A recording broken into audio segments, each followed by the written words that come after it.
going on with that claim. Right. But some of the stuff with respect to regulating Al Jazeera in Yeah. certain ways, and also elements of the Qatari relationship with Iran Yeah. shifting, I think the Saudis care about. I think the Muslim Brotherhood issue, it's the Emiratis Yeah. who care about that, and they're the other relevant player Right. in all of this. And Egypt is in it too, so Sure, yeah. sure. I think the MB side, that's something, that's why the Emiratis are in it Right. as fully as they are. That can be worked out. So do you think there's a direct role that the United States could play in this situation? So I have family in Qatar, Yeah. and I grew up in the UAE actually. So I've just been trying to find out what's happening on the ground over there, and they talk about like how supermarkets are all completely empty. There's no milk to be found anywhere, and like there's like actual shortage, and that Qatar is like churning its wheels to actually create its own form, of all these products. So given that a short-term choke on Qatar in this way that Saudi and UAE have instituted, like what is that breaking point, right? Now you have troops coming in from Turkey and milk from Turkey. And milk from Turkey as well, yes, and troops. And so do you think this kind of choke is is sustainable to get the kind of result that these other countries want from Qatar? And if not, what can the United States do to kind of smoothen the situation out? I mean, the way they did it this time, because there have been in both in 2002 and I think 2012 there were these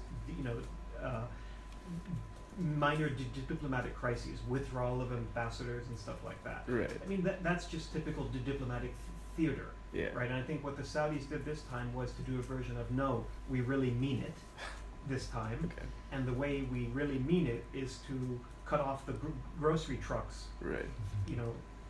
Bringing you food. Yeah. And so that's how we're showing that we actually expect you to do something significant, rather than just issuing a few statements. So yes, I suspect that there will be some concessions.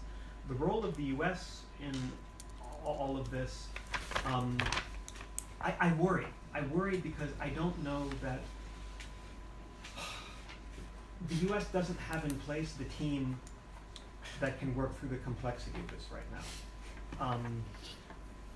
We would rely entirely on the U.S. military in many respects. Now that's not necessarily a bad thing. Okay, because there's no meaningful diplomatic leadership at the State Department on this. Capacity is a better word. Meaningful capacity at the State Department on this, but in a sense that doesn't matter, because I think it's fair to say that with respect to the U.S.-Saudi relationship, the bulk of the relationship is in military and intelligence cooperation. The State Department is tolerated, but the Saudis don't really care about it. Okay. The Saudis care what the U.S. military thinks. They have the relationships. Obviously, the U.S. military, through the facility of Al Udeid Air Force, the military base, has that same kind of relationship with the Qataris.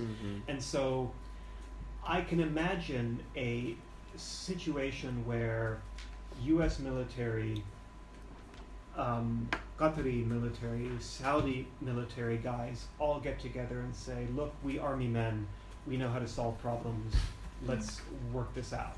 Right. So I think there is certain kinds of influence that the U.S. can bring to bear effectively in military-to-military channels, given that U.S. security cooperation with both of those countries is very important right now. Thank you. Excuse me, can I ask a question?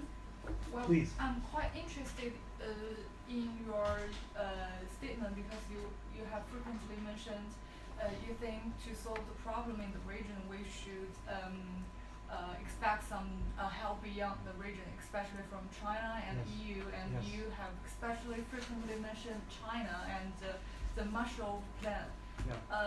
Is it so? I would like to know, what do you expect precisely for China to take action to solving such problem? Well, I let me first say I don't expect anything precise. Okay. I just have some general ideas All right. about roles that China could play. Obviously, China has taken an increased interest in the Middle East Yeah. in the last 10 years.